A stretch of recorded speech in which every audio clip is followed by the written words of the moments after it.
사랑의 예수님, 수많은 사람들이 이 계시의 말씀을 깨닫지 못하지만 그러나 저희들에게는 열어주심을 감사합니다. 비록 이것이 우리가 먹을 때 입에서는 달 수 있으나 뱃속으로 들어갔을 때 씁니다. 그럼에도 불구하고 우리가 이 말씀을 순종하고 말씀을 따라 살기를 원하오니 비록 우리 환난의 시대에 주는 말씀일지라도 감사함으로 받게 도와주시옵시고 하나님의 계시 음성을 듣는 귀하고 복된 시간 되게 도와주시옵소서. 오늘도 아버지 인간의 모든 모습은 십자가에 되어 감추어 주시옵시고 성령께서 친히 말씀을 증거하여 주시옵고 성령으로 듣는 복된 귀가 되게 하여 주시옵시며 이 말씀을 따라서 순종하며 준비하는 믿음의 권속들 되게 하여 주시옵소서. 거룩하신 예수 그리스도의 이름으로 축복하며 기도드립니다. 아멘. 제목의 말씀은 다시 나타나는 철의 제국입니다. 우리는 이미 4번째 짐승 제국을 살펴보았습니다. 7머리 10뿔 짐승인데 고대 로마라고 우리가 이미 지난주까지 살펴보았습니다. 오늘은 다시 나타나는 철의 제국입니다. 다시 말씀드리면 바로 재생 로마 제국인 것을 볼 수가 있습니다. 그래서 역사적 로마와 그리고 역사적 로마 제국에서 나오는 다시 나타나는 로마 제국, 그것이 로마 제국 실제로 영토 안에서 나올 수도 있고 아니면 다른 세력이 있을 수도 있습니다. 어쨌든 이것은 7년 대환란 시기에 나타나게 되고 그리고 정확히 다시 나타날 그 철의 제국이 어딘지는 알 수는 없습니다. 그러나 분명한 것은 지난주에 우리 보았던 것처럼 고대 제국 왕이 7번째 왕이고 그리고 8번째 왕으로서 계시록 17장 11절에 7에 속한 자로서 8번째 왕으로 온다고 했기 때문에 저는 성경 말씀 그대로 믿습니다. 그래서 반드시 고대 로마 제국의 그 영토 안에서 유럽연합에서 나오지 않을까 생각하지만 그러나 어디에서 나올지는 모릅니다. 그리고 거기에서 나오지 않는다 하더라도 거의 전 세계가 신세계 정부를 통해서 신세계 질서를 통해서 하나의 세계 정부 내지는 하나의 세계 질서로 지금은 되어 있기 때문에 사실은 세상 제국 전체가 바벨론이요 바로 페르시아 그리고 로마 제국인 것을 볼 수가 있습니다. 그러나 문제는요 아주 강력한 제국입니다. 그렇죠? 왜냐하면 새 제국의 모든 모습을 다 갖추고 탄생되기 때문에 굉장히 강력해요. 그래서 그 제국을 철의 제국이라고 합니다. 쇠로 되어 있습니다. 그런데도 아주 큰 약점을 가지고 있어요. 그것이 뭐냐면 철과 진흙이 함께 섞여 있다는 거죠. 그래서 진흙은 재생 로마 제국의 큰 약점이 될 것입니다. 자, 다니엘과 사도 요한은요 7머리 10뿔을 가진 짐승으로 이 짐승이 바다에서 올라온다고 말씀합니다. 그렇기 때문에 반드시 적그리스도는요 바다를 낀 나라에서 제국에서 나와야 할 것입니다. 물론 바다를 상징적으로 표현할 수도 있겠고요. 자, 영국은 사면이 바다입니다. 어쩌면 영국이 브렉시트라고도 하기도 합니다. 브렉시트를 통해서 우리가 볼 수 있는 것은 전 세계를 통치하기 좋은 전 단계가 아닐까 저는 그렇게 생각을 해봅니다. 왜냐하면 고대 로마 제국 영토 안에 있는 현재 유럽연합입니다. 그들은 철과 진흙 국가의 연합체를 보이고 있습니다. 강대 국가와 약한 국가, 약소 국가. 유럽연합은요, 재정과 금융 정책에서 개인 국가의 권한을 굉장히 많이 축소를 시켜버렸습니다. 사실은 재정 금융이 가장 큰 힘인데 말이죠. 그래서 그 국가 안에 개별 국가의 힘은 약소를 시켜버리고 대신에 중앙 집권적인 그런 힘을, 통합을 강화시켰습니다. 이런 유럽연합의 통합, 가속화는 영국 정부의 권한이 대신 축소되는 것을 의미하기 때문에 축소당하지 않기 위해서 그 힘을 그대로 유지하기 위해서 영국은 유럽연합에서 빠져나간 것이 아닌가 생각합니다. 그리고 영국은 말입니다. 유럽연합의 금융 중심지입니다. 그곳이 바로 런던 금융시장입니다. 그 시장의 기능도 차츰 약화되는 겁니다. 왜냐하면 지금 전 세계를 거의 지배하는 지배그룹이 뉴욕 월가를 중심하는 금융 시스템인데 이 금융 시스템과 런던에 있는 금융 시스템이 바로 하나거든요. 그 런던에 있는 금융 시스템이 미국의 월가까지 장악하고 있다고 보시면 됩니다. 같은 사람들인 것을 볼 수가 있는데, 그래서 런던 금융시장의 기능이 위축될 가능성도 있기 때문에 빠져나간 것 같고, 그리고 독일과 프랑스에 영국이 좀 밀렸습니다. 그래서 영국의 입지가 유럽연합에서 계속 갈수록 좁아졌습니다. 그리고 유로화를 사용하는 그 유로화를 보면 짐승 탄 여자의 그림이 있어요. 그것이 바로 계시록에 나오는 짐승 탄 여자 그 그림. 그래서 유로화 사용하는 국가가 17개 국가입니다. 그래서 유로존 재정 위기가 영국에 계속, 그러니까 진흥국가이겠죠. 진흥국가의 위기가 영국에 피해를 줘요. 왜냐하면 강대 국가가 이거를 커버를 해야 되니까. 그래서 탈퇴를 하게 되었을 때 유럽연합에 내는 돈이 어느 정도느냐 하면 약 14조 원 정도 됩니다. 그 정도의 예산을 절약할 수가 있기 때문에 빠져나간 것이 아닌가. 그리고 농업, 노동, 금융 분야에 있어서 각종 규제도, 유럽연합의 규제도 풀 수 있습니다. 그래서 브렉시트를 결정하고, 쉽게 말씀드리면 영국은 더 이상 자기 자국의 힘을 잃지 않겠다는 겁니다. 자, 2017년 8월 이후에 유럽연합 가입국은요, 28개 국가입니다. 그래서 현재로는 지구상에서는요, 가장 강력한 구속력 있는 집단입니다. 이렇게 연합된 국가들이 없습니다. 이렇게 단결된 국가들이 군집이 유럽연합 외에는 현재는 없습니다. 인구는 약 5억 명 정도 되고 경제 규모는 미국의 다음입니다. 그리고 유로화는 특별 세계 이게 돈의 가치인데요. 특별 인출권이라고 합니다. 미국 달러가 1위입니다. 그리고 유로화가 2위에 강세를 보이고 있고, 유럽연합의 집행위원장은요, 세계 주요 정치, 외교, 안보, 경제, 사회, 환경 등의 모든 현안 문제에 있어서 결정을 하는 데 있어서 강대 국가의 대통령과 같은 위치에 현재 있습니다. 그래서 유럽연합을 주목해 볼 필요는 있을 것 같습니다. 전에는 우리는 영국이 빠지면 안 되는데, 그리고 10개 국가에서 12개 국가, 17개 국가 막 늘어나니까 10발가락이 아닌데 너무 숫자에 우리가 집중을 한 것 같은데, 분명한 것은 숫자에 집착할 이유는 없을 것 같습니다. 중요한 것은 고대 로마 제국에서 바로 신생 로마 제국, 재생 로마 제국이 다시 나타나는 곳입니다. 이것이 바로 고대 로마 제국이 초래 제국으로 표현했고 10발가락이 철과 진흙으로 되어 있기 때문에 같은 나라인 것을 볼 수가 있어요. 자, 또 어떤 사람들은 이렇게 봅니다. 유럽연합과 이슬람권이 아닌가. 그러면 유럽연합 안에도 이슬람권이 따로 있어요. 이것을 바로 동부 유럽연합이고 그 다음에 서부 유럽연합이 또 따로 되어 있습니다. 그래서 그렇게 섞여 있다고 보는 사람도 있습니다. 이 둘은 서로 다른 종교와 민족적인 배경으로 인해서 절대 섞일 수 없는 철과 진흙의 그런 특징을 가지고 있습니다. 문제는 같은 이슬람 종교를 가지고 있는, 심지어는 페르시아 민족과 아랍 종교를 가지고 있는 아랍인들과 또 같은 민족들이면서도 다 종교가 또 한 종교이면서 나누어져 있어요. 사우디아라비아를 중심으로 하는 수니파, 그리고 거기는 바로 아랍 민족들입니다. 그리고 이란은 시아파입니다. 자기네들의 민족은 바로 성경에 나오는 곰의 나라 페르시아입니다. 그래서 서로 또 나누어져 있어요. 예수님께서 예언하신 민족과 민족끼리의 전쟁을 하게 됩니다. 그래서 마지막 철과 진흙의 국가의 특징은 인적인 구성 자체가 하나가 될 수 없는 것이 오늘 유럽연합의 모습과 너무나 똑같아요. 미국에도 보면 여러 인종이 와서 살지만 그러나 여러 개의 국가는 아닙니다.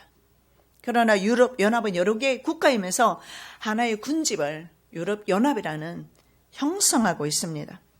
화폐도 같고요. 종교와 문화는 물론 민족이 다른 아랍 민족과 유대 민족을 보면 알 수가 있는 것이 죽으면 죽었지 양립되거나 하나 될 수 없는 것을 볼 수가 있습니다. 이것이 바로 43절에 철과 진흙이 섞인 것을 보셨은즉 그들이 다른 인종과 서로 섞일 것이나 피차에 합하지 아니하면 철과 진흙이 합하지 않음과 같으리다. 그건 다른 민족이 그리고 다른 종교를 가진 국가가 연합이 되고 있다는 사실을 볼 수가 있습니다. 그래서 고대 로마 영토 안에 유럽연합 국가들은 현재 섞여 살지만 국가의 이권과 관계되었을 때는 그리스도 막 쫓아내려고 했지 않습니까? 절대로 합하는 경우가 없습니다. 영국이 탈퇴하는 것도 마찬가지예요. 자국의 불이익이 자꾸 돌아오니까 탈퇴하는 것입니다. 그리고 심지어 팔레스타인 안에도 보면은 여러분 아시는 대로 아랍 민족과 유대인들이 같이 섞여서 살고 있어요. 여러분 신세계 정부의 싱크탱크입니다. 바로 로마 클럽이라고 합니다. 여기에서 모든 전 세계적인 정책이 이곳에서 나옵니다.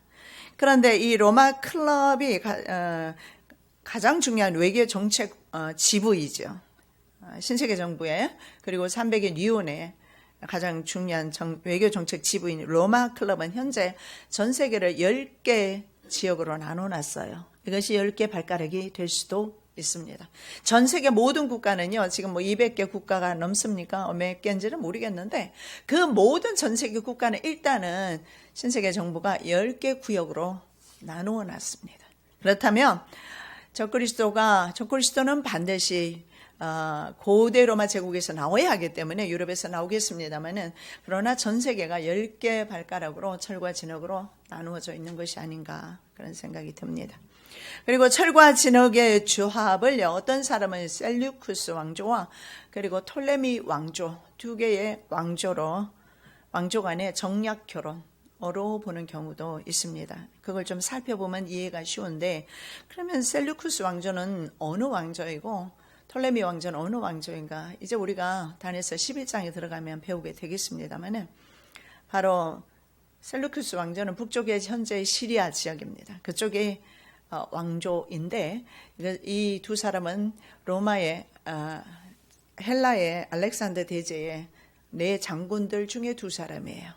그 사람이 세운 나라가 바로 북쪽의 왕. 그래서 성경에는 셀루쿠스 왕조를 이건 기억하셔야 돼요. 셀루쿠스 왕조가 자주 나올 거예요. 셀루쿠스 왕조가 북방 왕으로 다니엘서에 나와 있고 그리고 톨레미, 푸톨레미라고 하기도 하고 톨레미 왕조는 남쪽을 지배했던 이집트를 지배했던 그러니까 원래 이집트 왕조는 아니고 이집트를 지배했던 톨레미 장군이 세운 나라. 그래서 톨레미 왕조라고 합니다. 그래서 이 왕조를 남방 왕이라고 다니엘은 그렇게 말씀하고 있어요. 자, 이것을 이해를 하고 다니엘서 11장 6절 말씀 읽습니다. 자, 남방 왕은 무슨 왕조라고요? 남방 왕? 북방 왕은요? 셀루쿠스. 굉장히 여러분 영특하세요. 금방 암기하시네. 좀 있으면 또 잊어버릴지라도. 예. 여러분이 졸까봐 제가 물어보는 겁니다. 자기가 말하면서 졸지는 않거든요. 나는 내가 설교하면서 졸은 적이 없어요. 근데 앉아있으면 졸 수도 있습니다. 현재까지 조는 분은 안 계시지만. 예. 자, 말씀. 다니엘서 11장 6절 몇 해 후에 그들이 서로 맹약하리니 곧 남방 왕의 딸이 북방 왕에게 나가서 활치나리라. 그러나 이 공주의 힘이 쇠하고 그 왕은 서지도 못하며 권세가 없어질 뿐 아니라 이 공주와 그를 데리고 온 자와 그를 낳은 자와 그때 도와주던 자가 다 버림을 당하리라.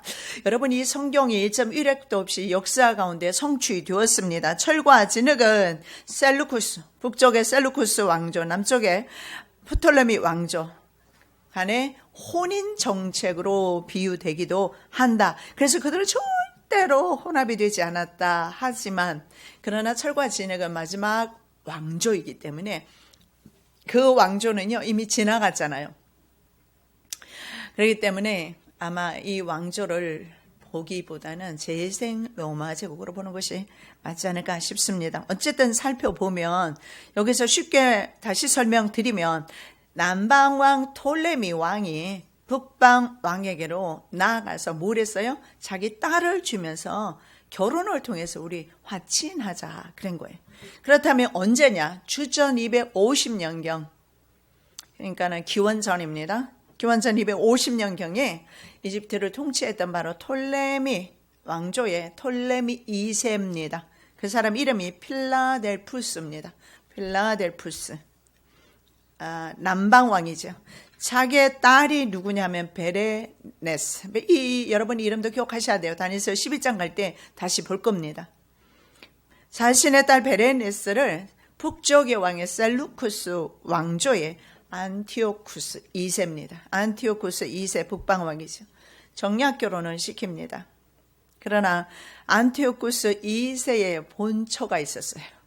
본처인 왕비 라오디스가 바로 남쪽에서 온 공주 누굽니까? 베레니스와 그와 함께 공주를 데리고 왔던 사람들, 그리고 바로 이 베레네스의 아들이 있습니다. 그 아들까지도 다 죽여버리고 남편도 죽이고 자기 아들을 왕위에 올립니다.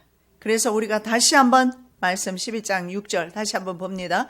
몇 해 후에 그들이 서로 맹약하리니 곧 남방왕의 딸이 북방왕에게 나아가서 화친하리라. 그러나 이 공주의 힘이 쇠하고 그 왕은 서지도 못하며 권세가 없어질 뿐 아니라 이 공주와 그를 데리고 온 자와 그를 낳은 자와 그때 도와주던 자가 다 버림을 당하리라. 전부 암살을 당해버립니다.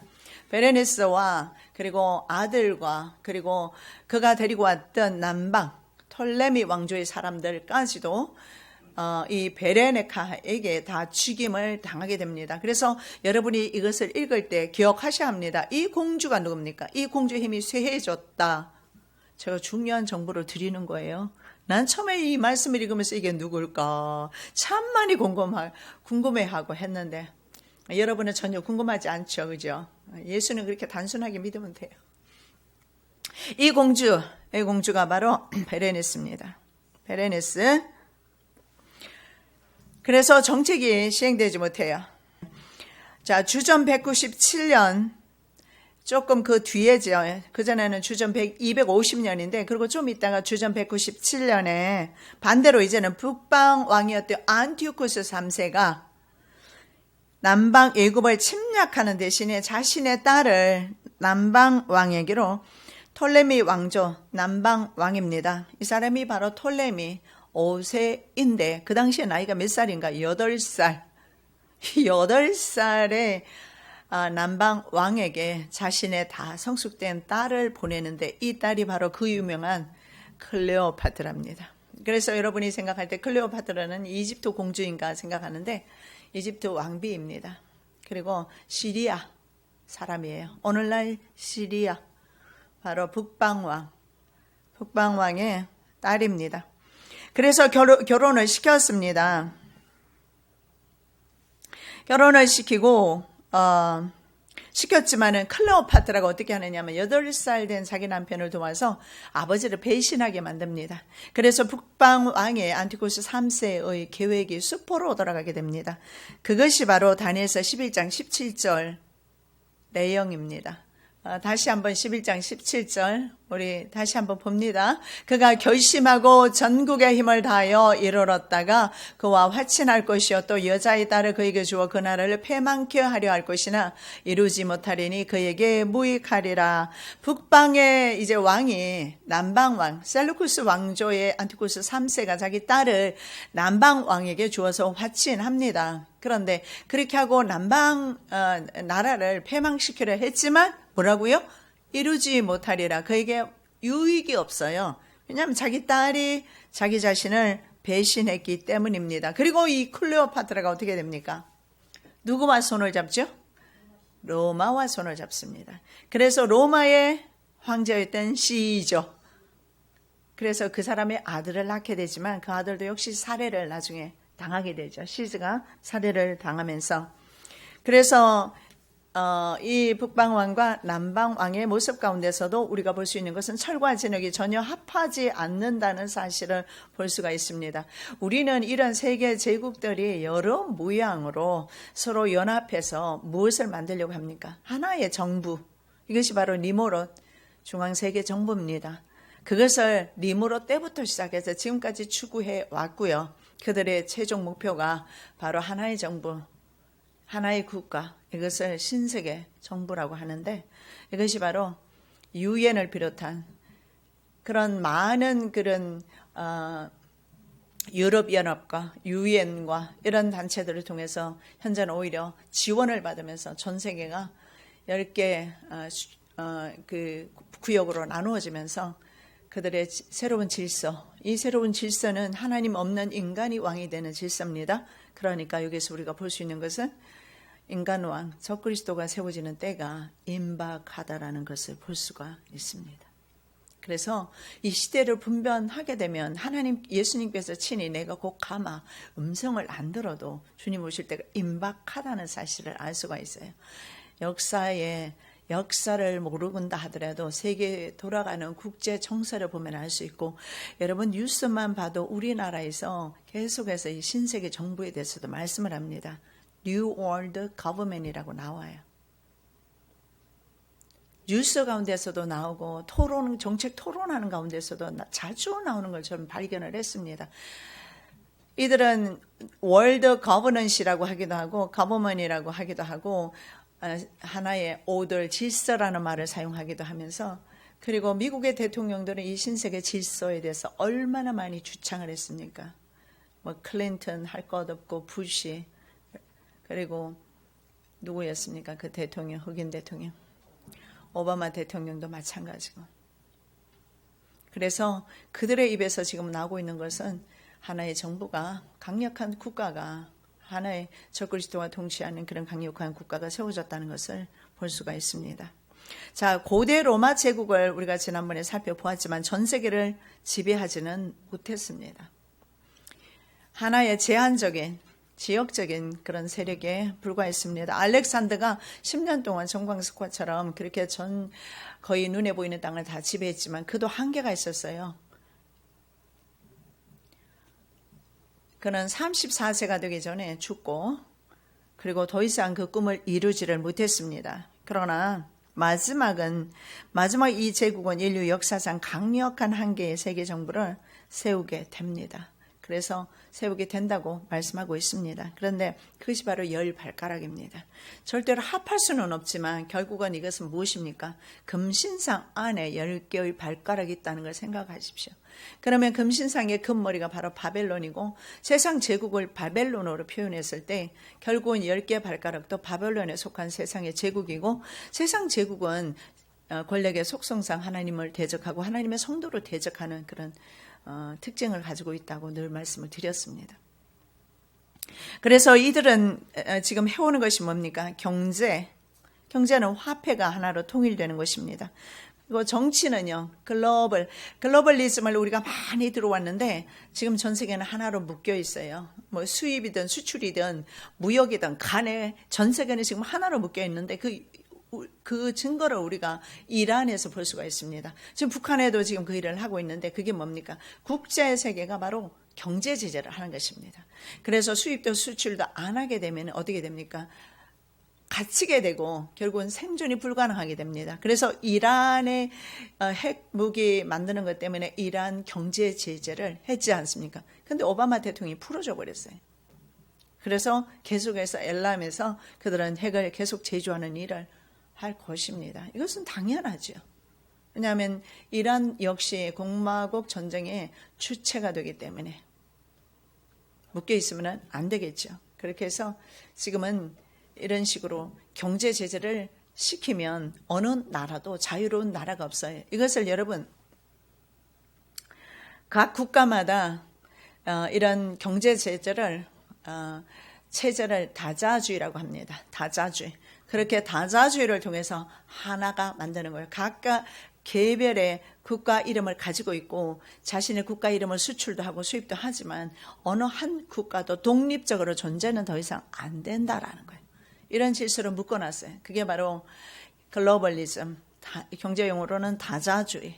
글로벌리즘을 통해서 전 세계 언어를 하나로, 그리고 국제 질서도 하나로, 화폐도 하나로, 그리고 종교도 하나로. 이게 글로벌리즘이에요. 그래서 글로벌리즘이 얼마나 무서운 건지 몰라요. 이 글로벌리즘은 가장 무서운 것이 종교를 하나로 만들고 하나 되지 않는 종교는 처단하는 것입니다.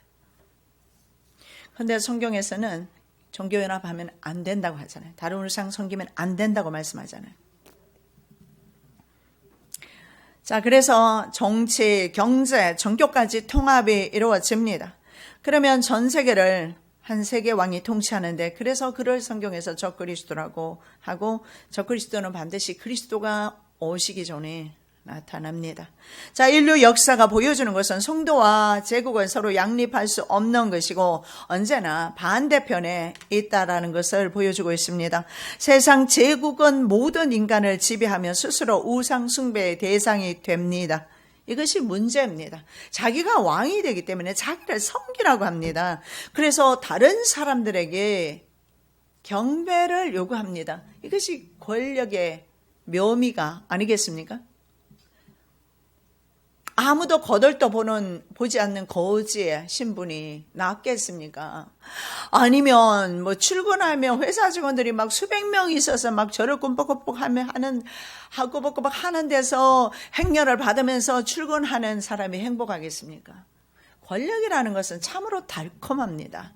거기에 선 사람은 그 권력을 놓고 싶어 하지 않아요. 그런데 한 회사도 아니고 한 국가도 아니고 전 세계 왕이 된다는데 자기의 생명과도 바꿀만 하겠죠. 그래서 자기의 생명을 사탄에게 주고 대신에 사탄의 권력을 받는 겁니다. 이것이 계시록 우리 13장의 말씀에 보면 용에게 권세를 받는 것입니다. 용으로부터 권세를 받습니다. 용으로부터 권세를 받기 전에 하나님께서 3년 반 동안은 그들에게 모든 권세를 이양을 해버렸습니다. 3년 반 동안은 적그리스도가 통치하는 때입니다. 그래서 성경은 그 날들을 42달이라고 그렇게 표현합니다. 1260일로 표현하기도 하지만 그것은 기간을 구별하기 위해서 전 3년 반, 후 3년 반에서 1260일, 1260일 하지만 전 3년 반은 1260일, 전 3년 반 이렇게 표현합니다. 후 3년 반은 42달로 표현합니다. 하나님의 통치보다는 사탄의 통치가 이루어지는 때입니다. 자, 그래서 그때는요, 사람들에게 자기 자신을 숭배하라고 요구하게 될 것이고, 성경은 사람을 경배하면 하나님의 심판을 받을 것이다 말씀하고 있습니다. 그래서 이것은 우리가 선택할 선택의 문제는 아닌 것 같습니다. 이것은 내가 선택하고 안 하고에 떠나서 이것은 무조건 선택해야 되는 부분. 우리가 두 가지로 선택할 수 있는 기회가 주어지는 것이 아니라 무조건 우리는 하나님을 선택해야 되는 그런 문제인 것 같습니다. 그러나 이러한 제국은요, 잠깐만 존재할 뿐이고, 다니엘서가 마지막에 보았던 것이 무엇입니까? 바로 뜨인 돌입니다. 이 뜨여 있는 돌이요, 이 돌이 바로 금신상을 산산조각 내는데 가루가 되어버립니다. 가루가 될 수밖에 없어요. 10발가락의 특징이 뭡니까? 쇠와 진흙으로 되어 있으니까는 견딜 수가 없어요. 억지로 견디기는 하겠지만 넘어지게 되어 있어요. 금속이 밑으로 내려가면서 약하잖아요. 금이 가장 유연하고 값어치도 있고. 그래서 다니엘은 오랜 그동안의 우리 인류의 역사 가운데 나타났던 이집트, 바벨론, 아수르, 페르시아, 헬라, 로마 할 것 없이 심지어는 마지막 적그리스도 제국까지 다니엘은요, 믿음으로 인간 나라다 이렇게 표현하고 있어요. 한 개의 인간 나라다. 다니엘서 5장 21절입니다. 인생 중에서 쫓겨나서 그 마음이 들짐승의 마음과 같았고 또 들나귀와 함께 구하며 또 소처럼 풀을 먹으며 그 몸이 하늘 이슬에 젖었으며 지극히 높으신 하나님이 인간 나라를 다스리시며 자기의 뜻대로 누구든지 그 위에 세우시는 줄을 알기까지 이르게 되었나이다. 그래서 느부갓네살이 7년 동안 광인이 되어서 산과 들로 돌아다녔던 것을 말합니다. 그리고 다시 총명이 돌아오게 되지 않습니까? 한 인간 나라에 불과합니다. 그가 아무리 넓은 구역을 통치해도 그는 인간에 불과하고 그들이 통치하는 나라는 인간 나라에 불과하고 저와 여러분은 어느 나라에 속해 있어요? 하나님의 나라, 신의 나라에 속해 있어요. 소속이 다르지 않습니까? 그런데 뭘 선택을 합니까? 당연히 가는 것이지. 선택의 문제 아닙니다. 자, 무서운 파괴력을 가지고 나타나는 마지막 제국 또한 자기 도취적 숭배에 빠진 세상 나라에 불과합니다. 그래서 한 돌에 의해서 완전하게 파괴되는 것이 성경에 나오죠. 말씀 보겠습니다. 다니엘서 2장 34절, 35절. 또 왕이 보신즉 사람의 손으로 하지 아니하고 뜨인 돌이 신상의 철과 진흙에 발을 쳐서 부서뜨림에 때에 철과 진흙과 녹과 은과 금이 다 부셔져 여름 타작마당에 교같이 되어 바람에 불려 간 곳이 없었고 우상을 친 돌은 태산을 이루어 온 세계에 가득하였었나이다. 예, 다니엘은 여기까지 보고 있습니다. 저와 여러분의 눈이 바로 이 하나님 나라에 고정되기를 바랍니다. 어쩌면 다니엘은 그 전의 나라를 보면서 실망하고 낙심하고 두려웠을 수도 있습니다. 다니엘은 이런 이상을 보면서 혼전하기도 했습니다. 그러나 다니엘은 소망을 하나님 나라에 두었고 하나님 나라를 바라보면서 그는 힘을 얻었을 것이며 마지막 때를 예언하였을 것입니다. 여러분, 이제 다니엘서 우리가 이제 지금 2장을 보고 있지 않습니까? 3장으로 넘어가기 시작하면서 세상 제국이 바로 신격화되는 것이 나타납니다. 바로 느부갓네살 왕이 두로 평야에 금신상을 세우게 하고 거기에 절하고 내게도 절하라고 합니다. 그래서 하나님 대신 인간을 지배하며 경배 받으려 합니다. 적그리스도 또한 마지막 때에 저와 여러분에게 경배를 요구할 것입니다. 그러나 예수 그리스도께서는 말씀합니다. 목숨을 죽이는 자를 두려워하지 말고 영혼까지 지옥에 멸하시는 하나님을 두려워하라고 말합니다. 그러나 대부분의 사람들은 이런 억압적인 권세 밑에 무릎을 꿇게 됩니다. 우리는 무릎을 꿇지 않을 것입니다. 자, 그리스도가 나타나고 성도의 배교가 먼저 이루어집니다. 그 전에 주님의 재림이 없다고 분명히 말씀하고 있습니다. 보겠습니다. 누가 아무렇게 하여도 너희가 미혹하지 말라. 먼저 배도하는 일이 있고 저 불법의 사람 곧 멸망의 아들이 나타나기 전에는 이르지 아니하리니. 여러분, 우리가 참는 것은 잠깐입니다. 그리고 참는 능력도 내게서 나오는 것이 아니라 주가 주시는 능력으로 참는 것이고 인내하는 것이지 뭘 내 힘으로 하려고 합니까? 무엇이든지 내 힘으로 하려고 하니까 내 삶의 작은 환경에서도 눌려버리지 않습니까? 내 힘이 아니고 그리스도의 능력으로. 그리고 우리는 주님 오실 때까지 승리할 것입니다. 그 전에 돌아가시면 더 행복하겠고요. 그러나 사람의 마음이 그래도 살고 싶죠, 그죠? 살고 싶다면 영원한 나라에서 같이 사십시다. 끝까지 예수 이름 부인하지 마시고 예수 붙들고 먼저 배도하는 일이 있다. 적그리스도가 먼저 일어나고 전쟁이 일어나고 세상은 혼란의 상태. 신세계 질서가 주도하는 것이 바로 그겁니다. 혼란 후에 평화입니다.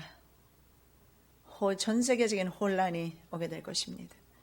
그런 후에 그들은 잠깐의 평화적인 나라 만들겠지만 그들은 적 그리스도 국가입니다. 평화는 없습니다. 그러나 그들의 국가는 잠깐이고 이제 하나님의 나라가 도래합니다. 그 나라를 바라보면서 끝까지 승리하시기를 예수님의 이름으로 축원합니다. 한 인간 나라에 불과한 다니엘의 시각을 주님 저희들에게도 주시옵소서. 총칭하여 세상에 나타났던 모든 제국은 한 인간 나라에 불과했던 것을 고백하고 있고 어쩌면 우리에게 두렵고 무서운 형상을 가지고 나타난다 할지라도 우리는 하나님 나라에 속한 하나님의 백성들이오니 마지막까지 믿음으로 승리하는 저희들 되게 하여 주시옵소서. 거룩하신 예수 그리스도의 이름으로 기도드립니다. 아멘.